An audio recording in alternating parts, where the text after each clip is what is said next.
Killith was raised to die, took it upon herself to master the art of dying over and over because of her powers, giving the heroes another tank for the front lines of offensive defense, all because she was born into the family of the Black Eagle Order, a prestigious Inuit militia that goes around protecting the galaxies, primarily for the community, but including all communities because humans stick together.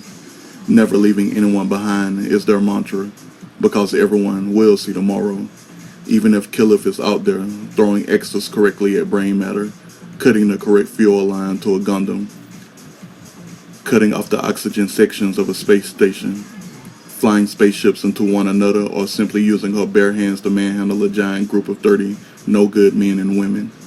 Then we'll space them so no one has to clean up their bodies. Now, you should ask yourself, which side of the justice system are you on? It's Killith, yes. And if you're smart and if you have watched The Order, you know why I made a character named Killith. Lilith Lover Smokegrave is her birth name. Her superpower is Death Mantis, fighting techniques Kempo and Killer, martial arts. Weapon of choice, a double sword. It's called the Topaz Cyclone, and she has a set of plasma weaponry, guns by the Black Eagle Order. She's of chaotic good nature, 30 years old, 5'11" in height, and 138 in weight. She's an Inuit human. She was born in Apple Trail, Smoke, of the Naruchi Nation, planet Selzev of Solar System 11. She's a galactic class bounty hunter. Born November the 1st, astrological sign Scorpio, O negative blood, heterosexual. Overall religion is good orderly direction and don't try it. Her secret is she'd die for more banter between her fellow heroes. Would literally die to keep them alive because she knows she'll be back one way or the other. She has black hair down to her shoulders and a bounced out V-bow cut with no bangs. Red with red rims is her eye color. She's a busty model type. Thick as all outdoors like Chun-Li. Skin tone is peach Asian. Busted C. Physical condition fit like the Phantom of the Opera because she be hurting niggas. And an assassin because she be killing niggas. Equally built in speed and strength. Killith uses her increased healing abilities to nullify scar tissue. Her vanity is a mess when she's not on the battlefield. While healing on a battlefield, she'll sometimes say she'll edit that in post, then continue with knocking heads together. Her clothing is a huge fan of cellophane, leather, and plastics. High order dominatrix type outfits to go with her favorite materials. Yeah, I'm recording. What's up? Music on? Yeah? Why y'all up in my business like that? No. What you go do in the bathroom? Are you about to beatbox? Yeah. Boy. Cellophane, leather, and plastics are her favorite materials to wear with clothing. You could consider her a Wednesday, but with scorching red lipstick. Yes, she will go on a battlefield in a cardigan with Velma shoes on. She can battle with the best of them in or out of her space traveling gear and can even tussle with the best of them in just a towel. Killer's favorite clothing varies, but her absolute favorite pieces are what follows. A cardigan halter top that's accented with diamonds, and it has a diamond fist-sized slim piece over the cleavage area because it has a turtleneck type collar, polished to completion, thigh-high black glossy boots, stops just a smidgen below her vagina. They are solid black and are made with form-fitting material so it's easy to get in and out of. A pair of Jubilee-style red sunglasses she uses to play the battlefield. She uses to play the field professionally whenever she wants to put her Succubus Mode to full use. Then all black leather double holster that holds her favorite automatic plasma pistols. Lastly, a black sweater that has the tail cut off right at her belly button. The sleeves are mad long and she keeps them tucked in behind her silver cufflinks. The collar is elongated and shows collarbones to cleavage. The tail still looks as if it was ripped on purpose. Yes, her favorite color is black. While not in her everyday attire, her spacesuits are form-fitting and offer patterns across the entirety of them. They also have a glossy factor to them as well. Now moving to her personality.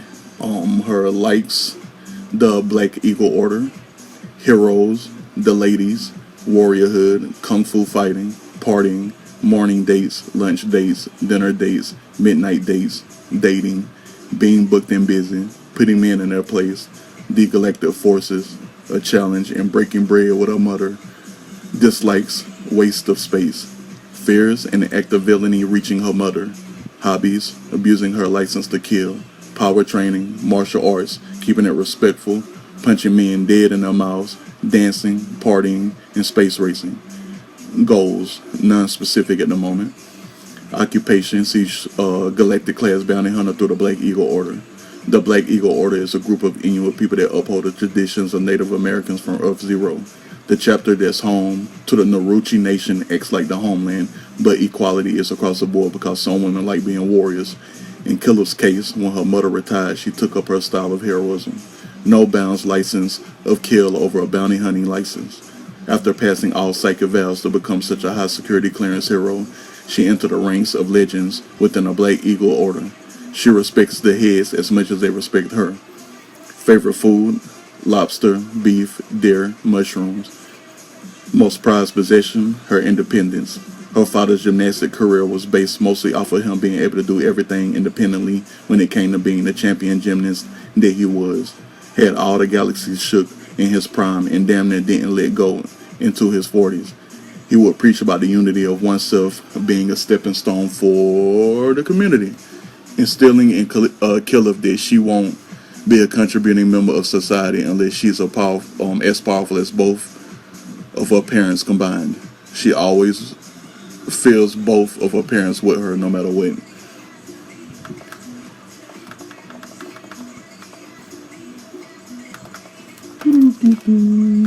And the aptitude: her IQ is 154, equally book smart and street smart. I have to add how her mind works, but I can do that in post. Psychological condition: psychologically sound because of the way her mother raised her. Even though her father was lost in space, he did what most parents do at this day and age: record themselves for their children. Really record themselves, talking candidly and keeping all of that data in the cloud so their children can see it someday.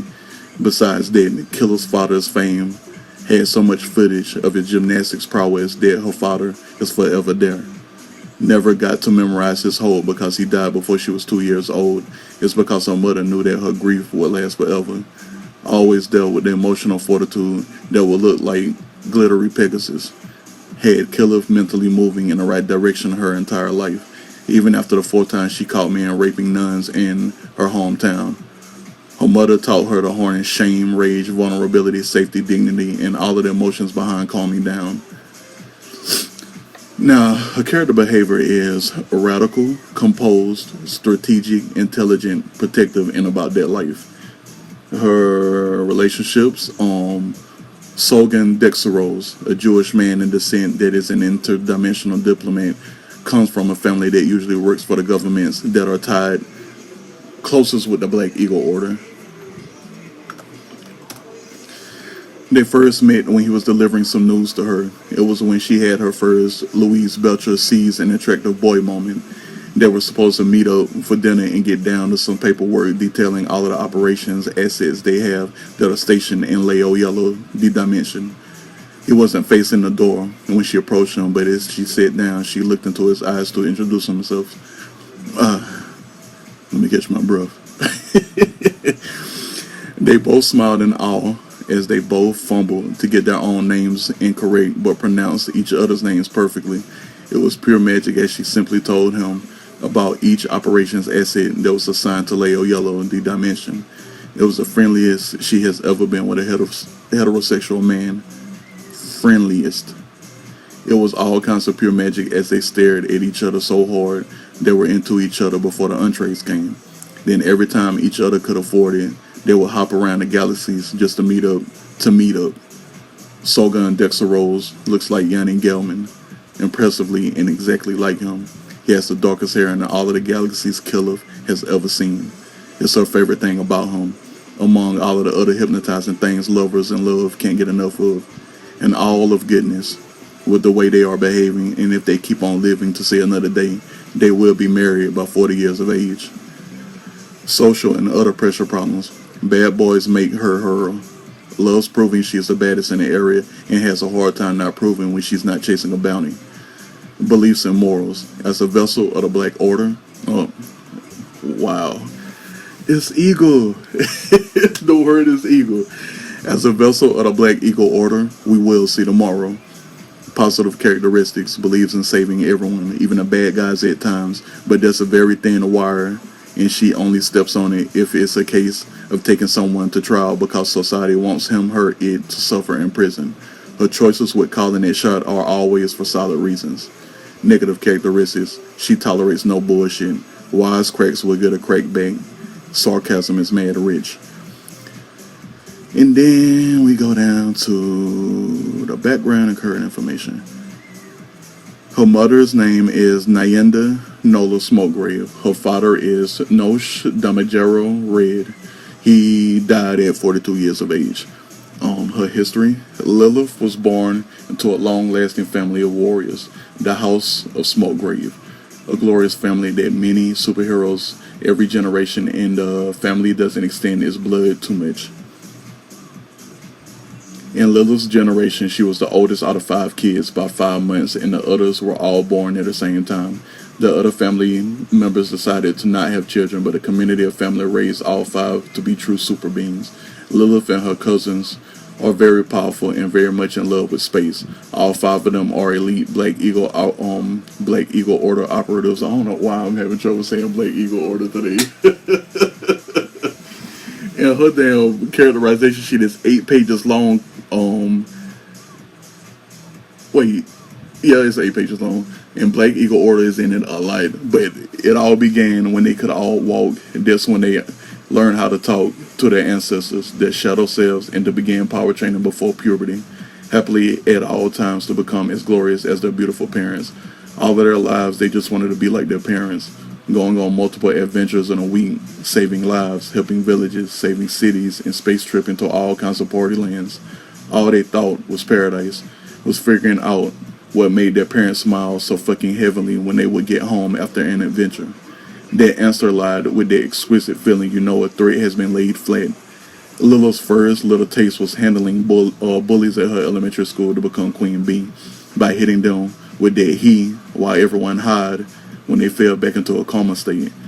Death powers were developing quite splendid as a child, many years before her awakening, right on time for the summer camps to start, where each age, starting with 10, the kids go to a specific summer camp for their grade in school, meeting distant relatives and sharing the connection of the Black Eagle Order and all over the galaxies to get acquainted with kids their own age, to steadily build the operations assets through development for a real ally pool around the galaxies.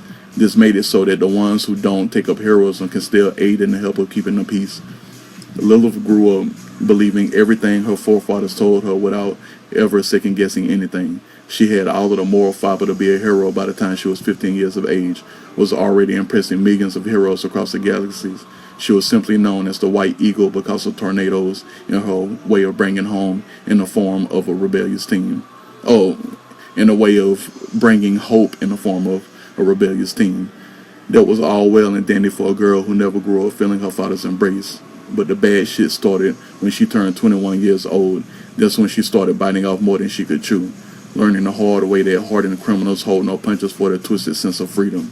As powerful as she wasn't enough to deal with the lack of strategy she had for many bad guys. Being killed over and over again can corrupt the psyche regardless of being resurrected and having the fruits of ghost life at any given time. But it was the torturing that hurt the most. The back-to-back killing for 4 months to get rid of a very mighty young, fresh and new death wielder. Those criminals knew what they were doing. But no matter how many times they thought they figured out her death ticket ability, there she was again, in that desolate, bloody cell for 5 months, not giving up on figuring out a way from that empty solitude and never knowing when she's going to die again. The repentance of a man's hands around her throat, being suffocated to death, neck snapped, beaten to death, while taking some lives with her being ripped apart, taken apart, and severed in half. Died so many times in the emptiness of space with no one to help her, not just at 21, but at 24 and 27. Not just at 21, but at 24 and 27. 27 was the last time, and she lost 7 months of her life that year. It was Crunch who found her, chasing a lead in one of the many unmanned galaxies between the manned galaxies. Lilith sent out a transmission of the last images of the ships that approached the space colony she was in. Several heroes, young and old, were looking for Lilith for 7 months, and it took that long to find that fucking spaceship that was deep within one of the largest meteor fields. A giant meteor field protecting one of the blips of humanity that housed some of the more notorious enemies of the galaxies. Crunch blew that whole spot up. Alright. Got to go ahead from Purge to get extra munitions for his spaceship, and left all of the non-warriors on a more revered space colony while he went looking for that cursed spaceship that had Lilith. There she was, after a grueling kill fest to get to her chambers, in a super being-less chamber where she's still showing life but completely mutilated, as her ghost made a beeline for Crunch as soon as she saw him. She made him go to a control panel so the super being-less apparatus could be turned off. The doors opened as Crunch's crew,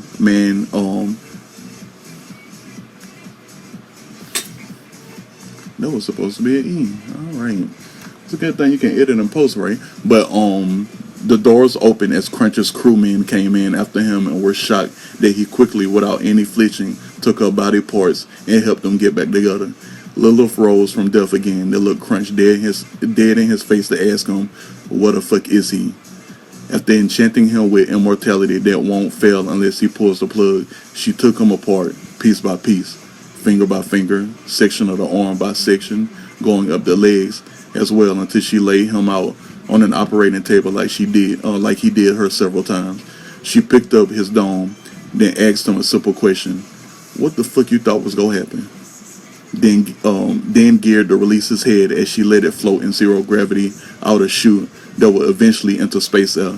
Spaced him and then released the hold of immortality so fucking slow he felt temperature from safety go below zero so slowly. But that revenge of it cutting him up so extremely slow was what she needed when she finally got her freedom again. For 3.5 months, she had to go through several psychotherapists to deal with all of those months of not being rescued to being rescued and immediately choosing violence. Her license to kill was in jeopardy. Her livelihood was in jeopardy, but she did what her mother always told her to do. Tell the truth, sweetie. Telling them over and over again that she simply got.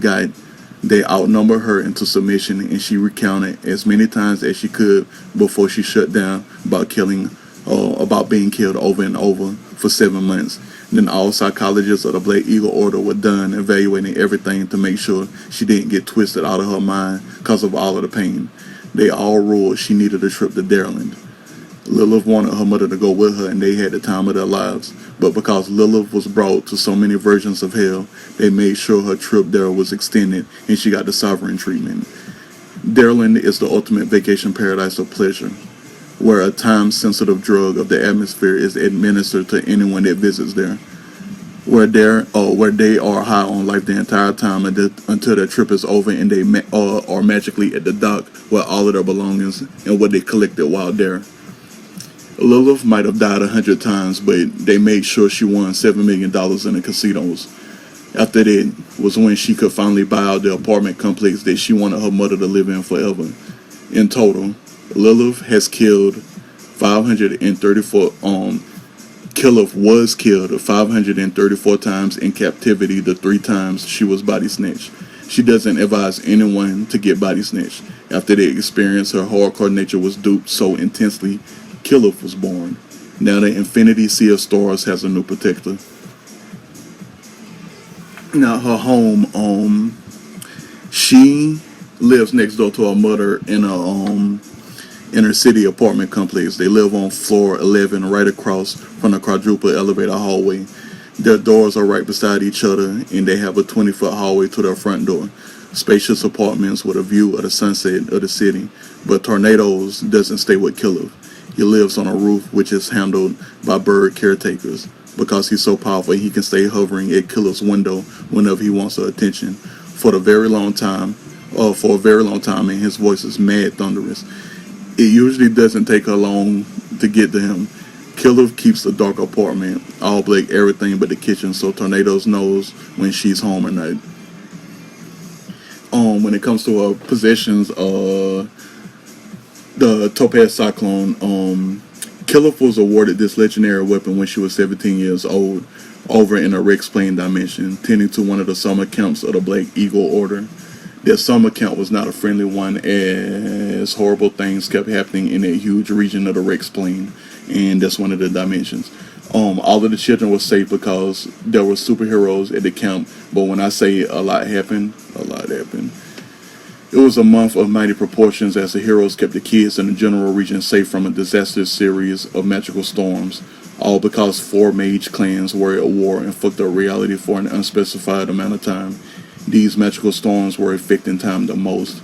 It was crazy as these big blue flashes would change the time of the region, from autumn to winter to spring to summer, or random within the area of that giant dome. Whatever the mage clans did, that was summoning godlike forgers of the supernatural kind. One of them were interrupted by all 3 mage clans and activated the spell wrong, to the point that the forgers of realities were with their pencils on the outside of the dome until it grew too weak and power to maintain itself. It was a wild ride of horrible conditions for a good month and a half of a summer break. Killith survived it all and was with the junior heroes the majority of the time as the youngest. She took care of all of the kids with a few other teens her age, thwarting a lot of monster situations by being at the right places during the right times. Because of her bravery and intelligence, one of the elder heroes around decided to give her one of the most powerful double swords of all time, the Topaz Cyclone. It's made up of 2 intensely magically fortified topaz crystals that look like a slice out of a hurricane. They are held together by the same and supernatural density chips of Haramite crystals. The double sword itself is light as wind and seems to move like it as well. It was made with the spirits of sounds and the winds, enchanted to be like air, enchanted to be as dangerous as air. The wielder of the weapon gets flight abilities. It's how Killith upgraded her decent flying abilities to top notch because of being awarded this weapon. In full length, the weapon sits at 14 feet, giving her plenty of range for her lacking height. Pets. Tornadoes. Tornadoes is an all-white giant space eagle. Been with her entire life. Was born shortly around the time Killith was and delivered to the family per the breeding instructions. They got lucky and all-white red-eyed space eagle was born a few days after their daughter. They did the bonding ceremony to make Killith the god owner of the pet. Tornadoes is 7 feet tall, wingspan of 21 feet, has a yellow beak with yellow feet and black talons. Over the years, Tornadoes has been enchanted plenty of times with invisibility while he roams the battlefield that Killith is on. With him having giant feet, he can move down sized corridors quite easily. Because of his fortified grill over his beak, the combat training he has is mostly based off of his feet and beak. Feet have matching gauntlets for damage control as well, and a capacity of 30-70. Tornadoes will be used to help out with missions. Lastly, Tornadoes have a set of laser guns under his wings and are aimed specifically at the arch of the wing because they are pointed forward for the most part. He certifies with the laser guns every week, and like Killith certifies with her firearms every week, they rarely miss that date. Now, her abilities. Due to extenuating circumstances and training like true super beings should, she has a fortified vessel that has max stats in defense, making her able to stop bullets, deflect bullets, and unable to be cut by godless enchanted weapons. Unless someone is of equal super being level, they will have to work harder and use superpowers to break her defenses. The only elements that weaken her are heaven, life, light, craft, astronomy, and rainbow. In all cases she gets into, she always highly anticipates enemies being super beings of her same caliber. Killith is with the shits, but she's not a dummy. The last thing she needs to is miss out on a few seconds in life by using a death ticket. When it comes to her combatant skills, she has studied all of these martial arts in a heavy capacity. Kempo, Killer, Open Palm Dragon Prayer, Shaolin, Krav Maga, Insane, Shika, Shiquan, Ninjutsu, and Fujao Pai. Light on her feet indeed, heavy on the connect stage proper though. Welcome to the chest on the battlefield. Now, magically, this girl here, Necromancy. Depending on how much power she uses when enchanting a no-life pulse having vessel, she can make it do a number of things. The main ability being mind reading, because she's cheating death with a vessel with her powers that will be under her command. She respects the dead enough to not reanimate them and use them as human shields. She doesn't need this since she can reflect bullets and generally can't be cut by godless enchanted weaponry. In a lot of cases, she will use a fingerprint or eyeball scanner if need be, if she can't subdue targets into submission. Flight. Killith has natural levitation abilities that came to fruition when her powers activated. She graduated the ability to flight in no time. She flies like hummingbirds, moving in any direction, and the more she concentrates, the faster she gets.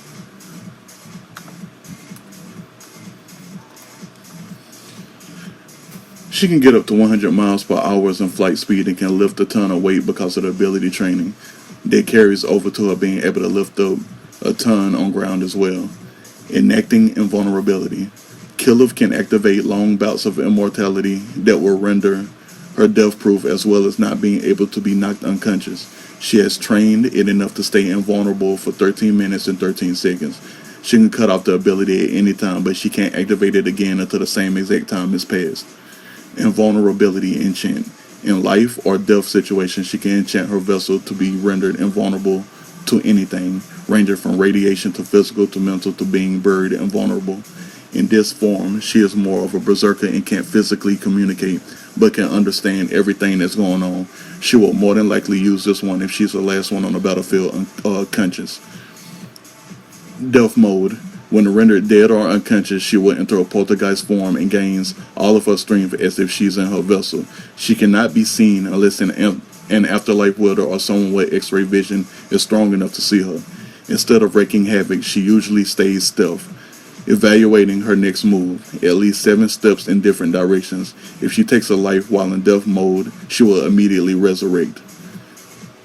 Which is why she usually doesn't do anything while in death mode, because that gives her a time to rethink her strategy and like I said, 7 steps in different directions. She's always thinking about different things to do. She recognizes barrels of explosions, recognizes surveillance cameras, recognizes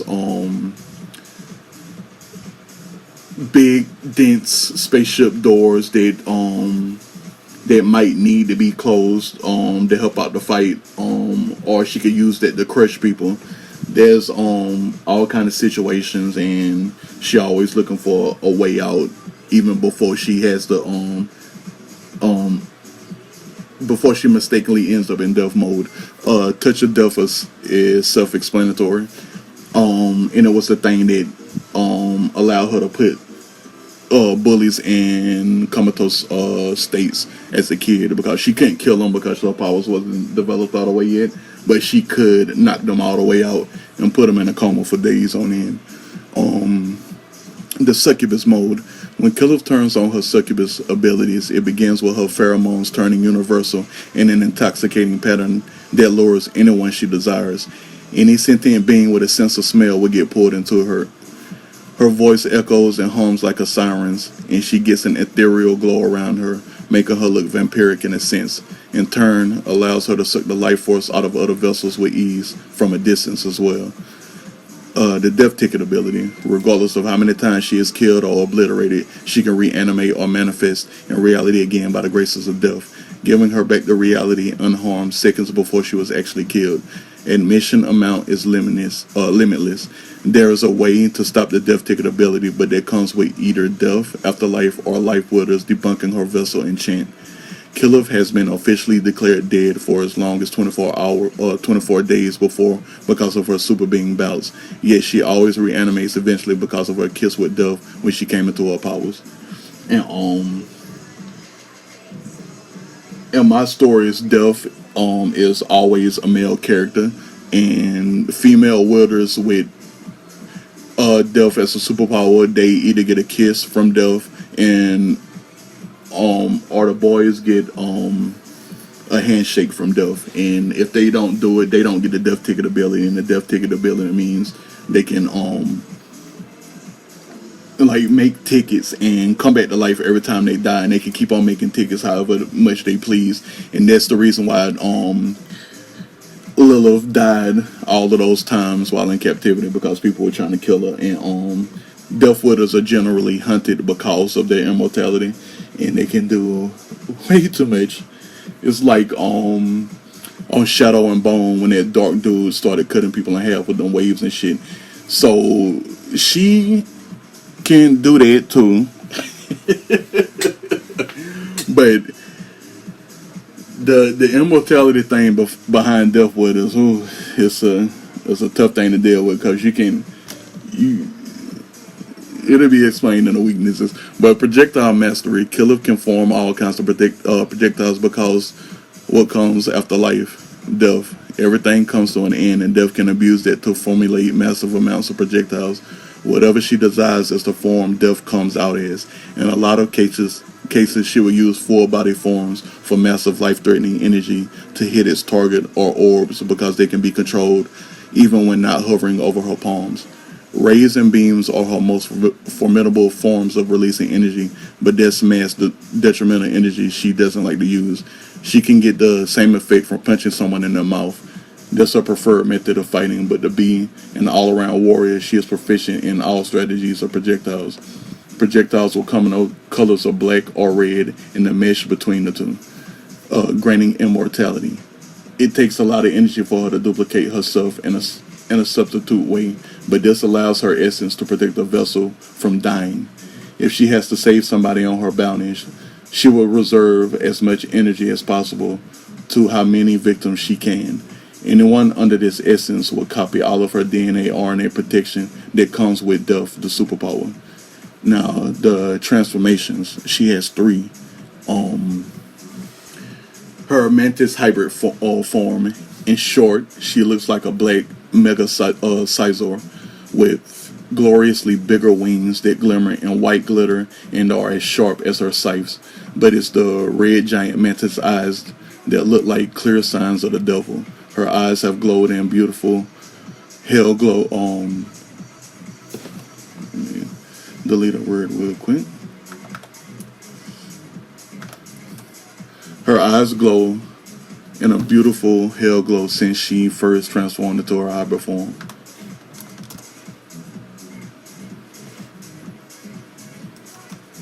Her eyes have glowed in a beautiful hell glow since she has first transformed.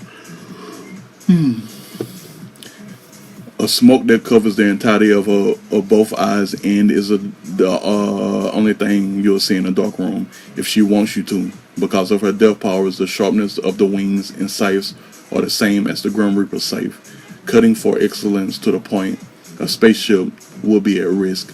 She gains 5 inches in height, loses 50 pounds in weight, has increased sight, has increased hearing, has increased healing, and gains the ability of flight with wings.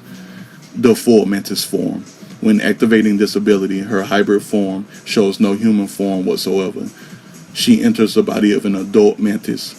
Killith is only 30 years old. This is a new ability. She can still transform the size and act like a real mantis at any size. Fangs so vicious, you better not get your head near them.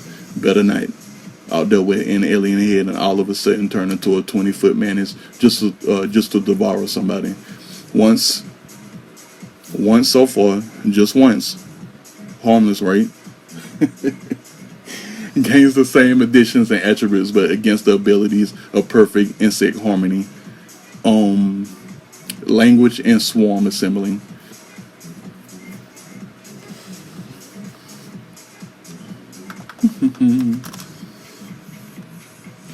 And then the Grim Reaper form. When transforming into the Grim Reaper, the wielder has the ability of perfect immortality, giving her a premonition basis of movement as well as appearing invisible under the cloak, will have her out there looking like a ghoul, because even her hands are visible as she clutches the death scythe.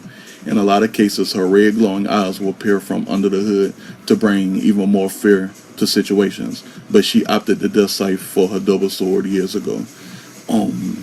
And now we have our weaknesses. So in all cases, if a life wielder turns their powers from helping to offending, it will nullify both the death and the life wielder. So life versus death is always a nullification situation. So it's like they'll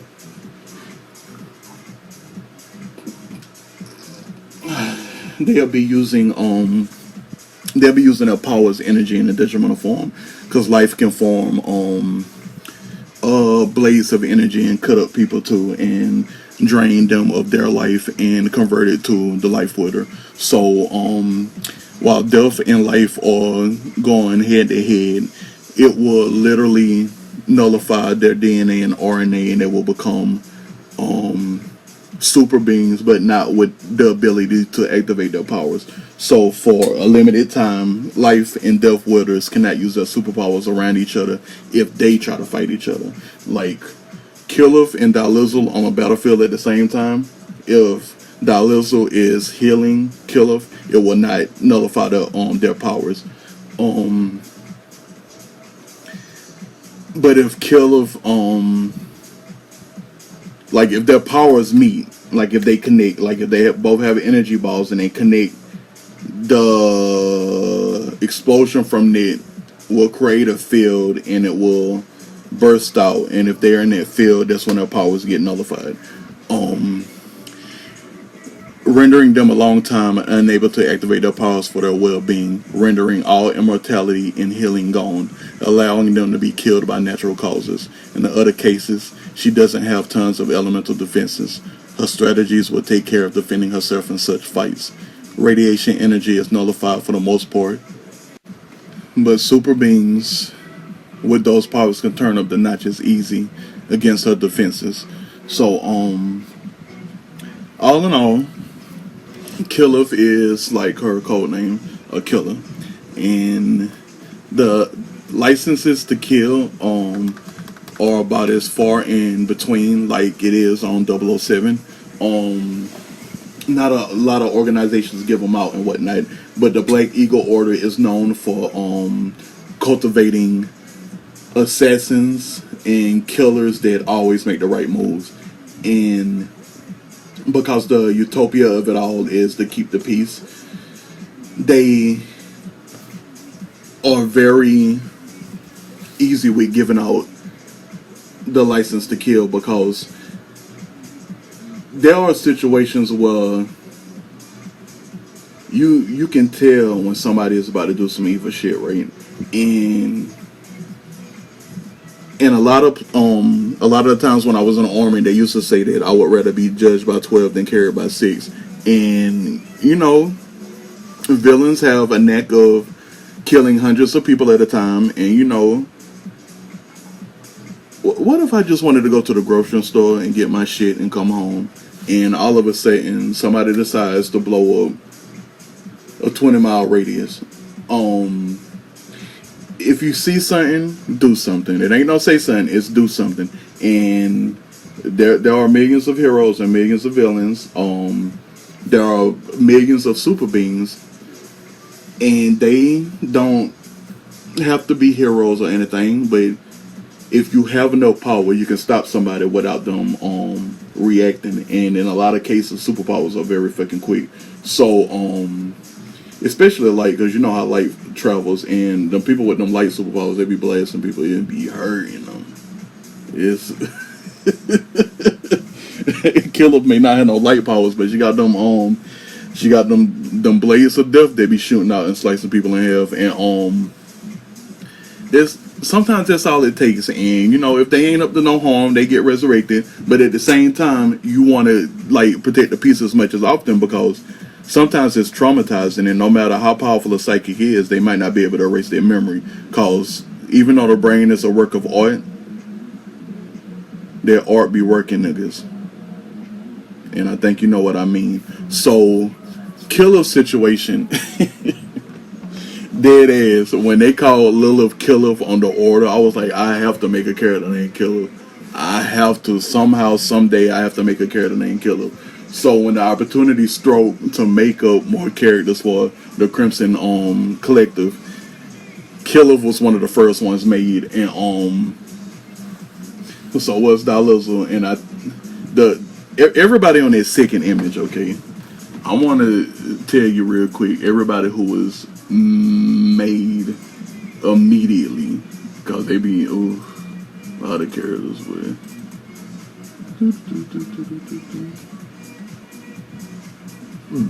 Excuse me. So, when I was making up the rest of the characters, mostly, okay, I was making up the female characters quite quickly. And the first ones that were made were Ovoja, Killith, Dalizzle, Gekis Naja, Zeophany, Sade, Scotty Rebel, Tokyo Diva, because I've been waiting to make rich white ladies into characters forever. Drama, because she comes from the X-Men fanfic. And I think in Cataclysm, because I wanted one of the fellas that have a twin sister, and Garganto was the best one to make a twin sister for, because there needed to be other characters that had monsters or superpower, and that's also why Velvela was made up too, but she's completely different from Garganto and Cataclysm, but you see they next to each other, so I have an issue sometimes. But those were the characters that was made first on the second list. Then the Purge members came, Bazooka Flow. Even though there's like 3 Purge members on the first image, Bazooka Flow wasn't chosen by the Crimson Collective, and Allura was made up in the third grouping of characters and things. But hopefully you enjoy the Killith character. I enjoyed making her. She's been a joy to have in my head ever since, and I'm gonna keep on making these characters. So keep it peaceful in the meantime.